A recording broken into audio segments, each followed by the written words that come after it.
So, with the DC Divas goal of empowering women's mental and physical health, I feel like what I've been able to do is just be available to my team. I had the honor this year of being named a team captain. So, with that honor comes great responsibility. And so I feel like showing up for my sisters, being on time, being available for all of the mental toughness that we have to experience throughout the year, getting in first in line for all of the drills, showing my team that, I'm doing this with you, I'm with you, I got you.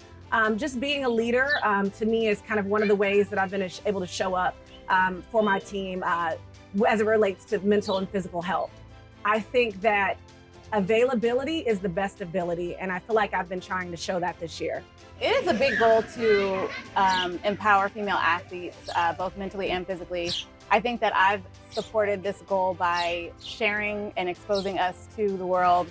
I love to mentor and visit young girls who are in sports, who like to play football. Sometimes they're the only girl on the team, and I'll visit them and carry my helmet to show them that they are the only girl on the team, but they're not alone. We also play as well. I empower women or young children. I am currently a health and PE teacher. So playing a male-dominant sport for a female is very rare. It's really rare, especially when playing a contact sport such as tackle football.